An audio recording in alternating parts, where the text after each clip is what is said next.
Bienvenidos al curso virtual Dejen que las niñas y los niños vengan a mí de pistas bíblicas.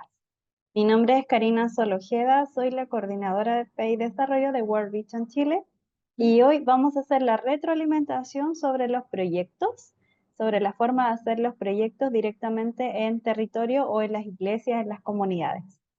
Recuerden que esto lo estamos haciendo con el apoyo de Global Vision, Sociedades Bíblicas Unidas de Ecuador, Iglesias por la Niñez, con la Niñez, World Vision, Bíblica Virtual, la UBLA, Terfund, Claves, Paz y Esperanza, Viva y el Movimiento, que está unificando absolutamente a todas las organizaciones que somos parte de este proyecto. Bien, lo importante acá es definir que efectivamente cada grupo o cada persona tiene que presentar un proyecto de trabajo. Pistas Bíblicas lleva muchos años trabajando y levantando este tipo de necesidades en las iglesias y en las comunidades. Entonces tenemos experiencia para poder orientar de alguna manera cómo hacer los proyectos y en ese sentido lo que queremos ofrecer hoy día es algunas orientaciones generales en relación a cómo se realizan los proyectos, algunos ejemplos y algunas consideraciones. Primero, decir que en la evaluación del proyecto hay criterios de evaluación. Por ejemplo, dentro de los criterios que tenemos establecidos es que los proyectos deben ser enfocados en niños, niñas y adolescentes de las iglesias y de las comunidades, deben ser implementados de fuera o dentro de la iglesia. No hay problema en que el proyecto esté fuera de la iglesia, es decir, que se realice en otro espacio que no necesariamente sea la comunidad. Y por último, que los proyectos, las actividades que ya se realizan dentro o fuera de la iglesia, exista una corporación de los temas vistos en el curso. Van a haber varios capítulos dentro de nuestro trabajo, de nuestros proyectos, que tienen que ver teóricamente y empíricamente, es decir, el trabajo directo, con los temas que hemos trabajado en pistas bíblicas. ¿Bien? Y es desde ahí que se establece un puntaje en relación a estos tres criterios. Entonces, ¿cuáles son los criterios? Que los proyectos sean enfocados en niños, niñas y adolescentes, que sean proyectos fuera o dentro de la iglesia, que las actividades se realicen, incorporen los temas que ya hemos visto en el curso y que por supuesto tengan que ver con aquellas temáticas, aquellos proyectos. Inclusive pueden trabajar en términos de temas, los temas que ustedes ya han trabajado en otras en sus propias comunidades o en otros lados directamente. Pero tienen que cumplir con estos tres criterios y es desde ahí que nosotros los vamos a ir evaluando. Un ejemplo de proyecto es el proyecto Jesús, modelo de empoderamiento para niños, niñas y adolescentes. El objetivo era empoderar integralmente a los niños o niñas de las casas hogar y hogares de acogida con los que ellos, este grupo de trabajo, se vinculaba directamente, además de la iglesia. Ellos eran parte de una fundación. Entonces, lo que proponen como 4 acciones claves que sustentan su proyecto son comunicación del proyecto a los líderes de casa hogar, presentación del proyecto, diálogo y acuerdos y gestión de recursos. Por lo tanto, en el inicio de su proyecto, ustedes deben ponerle nombre, después deben definir un objetivo, que recordemos que los objetivos se crean a partir de verbos indefinidos, sean infinitos, que no tengan, por ejemplo, que tengan que ver con algo que ustedes desean lograr, que desean llegar.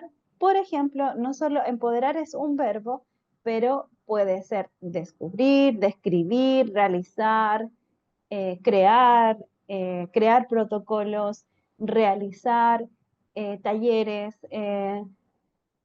describir la situación actual de los niños en contexto de vulnerabilidad, eh, ejecutar talleres, todo tiene que ver con un verbo. ¿Ya? Pueden trabajar, el objetivo empieza con un verbo y con el desarrollo justamente de su propuesta. Y desde ahí deben definir 4 acciones claves, 4, que sustenten su proyecto.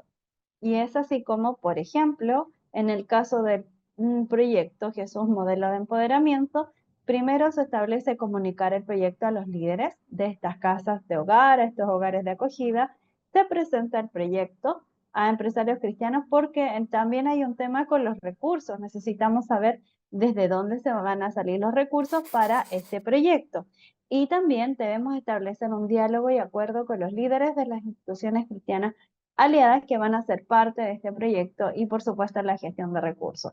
Estos pasos los establecen ustedes. Ustedes establecen cuáles son las 4 acciones claves que van a sustentar su proyecto. También se definen los actores claves para que este proyecto pueda ser ejecutado, ¿no? Tenemos que tener actores claves, tenemos que mirar hacia los lados y ver cuáles son los actores que yo necesito para que este proyecto sea ejecutado. Si es un proyecto en la iglesia, necesitamos a personas de las iglesias. Si es un proyecto con fundaciones, necesitamos a voluntariado para que pueda darle sustento a la acción de este y a la ejecución de este proyecto en el territorio. Si son personas de otras organizaciones, también necesitan establecer quiénes son esas personas, cuáles son los actores con los que yo necesito relacionarme para que este proyecto funcione y lo podamos echar a andar.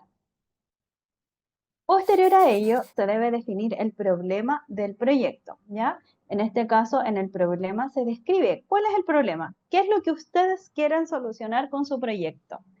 Y aquí en el proyecto, por ejemplo, se dice que se considera que en el municipio de Monterrey, Nuevo León, México, existen 12 casas hogar y aproximadamente 70 hogares de acogida, en donde niños, niñas y adolescentes huérfanos están amparados y se cubren sus necesidades básicas, pero no se les brinda un empoderamiento integral para hacer frente a su futuro, por lo que tomando como base el texto bíblico de Lucas 2:52, y Jesús crecía en sabiduría, en estatura y en gracia para con Dios y los hombres, con el favor de Dios implementaremos un programa de empoderamiento integral para los niños, niñas y adolescentes que se encuentran en estas instituciones. Y también entonces al definir el problema, tú explicas cuál es la problemática que usted quiere solucionar o cuáles son, porque a veces no es una, sino que son varias, ¿no? Tienen que dar el contexto de cuál es el problema, dónde está el problema y cuál es la solución que ustedes quieren entregar. Y desde ahí definir el lugar, el espacio, el territorio, dónde lo van a hacer, en qué lugar lo van a hacer, con quiénes lo van a realizar. El lugar es muy importante porque el lugar define dónde van a hacer, dónde va a ser la ejecución del proyecto. Y el impacto es tal cual, un impacto es todo lo que se quiere tocar, lograr en relación al proyecto. Claro, el impacto acá dice que eso es la vida de los niños, niñas y adolescentes, pero también podríamos ponerlo cuántos niños, niñas y adolescentes van a ser impactados, es decir, alcanzados con este proyecto. Si, por ejemplo, una iglesia es pequeña y tienen 30 niños, ese es el impacto, 30 niños, niñas y adolescentes, y si hacen un taller de empoderamiento para los padres, o un taller de crianza con ternura, o un taller de buen trato para los padres y madres, esto también puede servir porque igual va a llegar a los niños, niñas y adolescentes, también se considera. Entonces, ahí estaríamos impactando y alcanzando a niños, por supuesto, a los hijos de sus padres y madres y a los adultos también. Entonces, todos esos datos deberían indicarse acá en el impacto. ¿Cómo, de qué forma se va a sustentar económicamente el proyecto? Por ejemplo, en el caso del proyecto mencionado, se va a realizar con aportaciones mensuales de voluntarios, de empresarios cristianos y de organizaciones cristianas enfocadas en niños, niñas y adolescentes. Pero a veces no tenemos empresarios cristianos, entonces tenemos que poner quién o cómo ustedes van a obtener los recursos necesarios para la ejecución de este proyecto. Bueno, es importante que tenga un tema innovador, ¿no? ¿Cuál es el tema innovador en relación a lo que se ha propuesto? ¿Qué tiene de innovador lo que ustedes están proponiendo en relación a que existen otras propuestas, que ya se han realizado otro tipo de talleres, que ya han habido otro tipo de proyectos? ¿Cuál o qué tiene de novedoso? ¿Cuál es el elemento novedoso que tiene su proyecto y que permite que efectivamente sea importante de ejecutarlo? ¿Ya? Y sostenibilidad. Sostenibilidad es cómo se va a sostener en el tiempo a través de los recursos económicos, cómo van a sustentarlo y le van a dar sostenibilidad a este proyecto para que no sea solo una actividad específica, sino que también se pueda ir aplazando con el tiempo. Puede ser un año, una planificación de un año o de 2 años o de 3 años. ¿Cómo le damos sostenibilidad? No solo de acciones, sino que también que estas acciones sean acompañadas de un sustento económico, para que sea real, para que efectivamente se pueda realizar. ¿Cómo visualizamos este proyecto? ¿Cómo lo ven a futuro? Esto también es importante que ustedes lo puedan definir. ¿Cómo le gustaría que terminara siendo este proyecto? ¿Cómo lo visualizamos a medida que va a pasar el tiempo? Bueno, y finalmente se establecen, nosotros les enviamos cuando se realiza la revisión de los proyectos los comentarios y se definen algunas cosas que pueden servir, algunos elementos, algunas acciones que se definen para que ustedes puedan avanzar con su proyecto. Por ejemplo, en este proyecto, que es una excelente propuesta de trabajo, se sugiere realizar una carta Gantt, que es un Excel con meses, con días, donde se definen los tiempos de implementación, es decir, enero, febrero, marzo, cuánto se va a demorar cada una de las actividades y también agregar el número o el recurso de voluntariado, es decir, las personas según los niños, niñas y adolescentes que necesitan impactar. ¿Ya? Y también es importante, por ejemplo, acá otro comentario que se le indica es que defina claramente la forma de sustento económico de los fondos. ¿Cómo se va a sustentar económicamente este proyecto? Para que quede mucho más claro para todos y todas.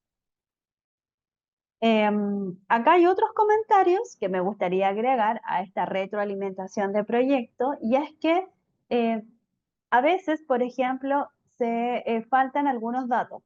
Acá a un proyecto se le indica que es necesario agregar la incorporación y la participación de los niños y niñas y adolescentes en todo el proceso sobre los instrumentos que les pueda interesar. ¿Por qué? Porque era un proyecto de un taller de música, pero no se, en todo el proceso de propuesta no había un momento donde se preguntara a los niños y niñas, bueno, si nosotros queremos implementar un taller de música, primero, ¿qué música quieren conocer? ¿Qué instrumento les gustaría tocar? La participación para nosotros es muy importante. Cuando decimos participación es escuchar también la voz de los niños, niñas y adolescentes, inclusive y sobre todo en la planificación, porque el éxito de la planificación y el éxito de la ejecución tiene que ver con esto. Tiene que ver con aprender a escuchar las voces de los niños, niñas y adolescentes y no solo escucharlo, sino que también que sean parte de este proyecto, sean parte de la implementación y sean parte, por supuesto, también de la ejecución, porque eso los hace partícipes, los hace comprometerse aún más con lo que se está planificando. Otro de los comentarios es, por ejemplo, un taller donde se iban a ofrecer oficios para niños, se les iba a enseñar oficios, pero ya más adolescentes a niños de que entraran, terminaran la secundaria y pasaran a ser adultos, bueno, según la edad mínima de mayoría de edad, según país. Entonces aquí también se preguntaba, se agregaba, bueno, sería interesante que ustedes le preguntaran en este proyecto qué tipo de oficios les gustaría ser capacitados y no imponer nuestra visión de los oficios que deberían tener. ¿Me explico? ¿Se entiende? Entonces también aquí la participación es importante porque también de esto depende el éxito del proyecto. Y acá hay, a veces hay objetivos que son muy amplios. Por ejemplo, alcanzar a las almas a Cristo de aquí a un año. Entonces, ese objetivo, si bien es cierto, es un objetivo que aparece bastante en proyectos que son cristianos, es un objetivo es cristiano, que es parte del mandato de Dios, divino, ¿no? Es importante bajarlo. ¿A qué te refieres? ¿Con qué quieres hacer específicamente? Recuerden los criterios de evaluación, tiene que tener 3 criterios, que sea dirigido a niñeces, ¿a qué quiere hacer? Talleres de evangelización, talleres de derechos de la niñez, talleres de buena crianza, talleres de buen trato. ¿Qué es lo que quiere hacer? Entonces hay que bajar los objetivos. Hay que dejar un objetivo mucho más cercano a la realidad que tiene cada uno. ¿Ya? Por ejemplo, acá se sugiere fortalecer el vínculo espiritual mediante acciones artísticas con niños, niñas y adolescentes. También podríamos lograr lo que se propone, pero a través de algo mucho más específico. Finalmente, recuerden que todos los proyectos se pueden mejorar y desde ahí nosotros y nosotras nos comprometemos a revisarlos, a darles un feedback y por supuesto a darles los comentarios necesarios para ir mejorando esos proyectos y que ustedes puedan tener la mejor implementación posible en cada uno de ellas. Muchas gracias.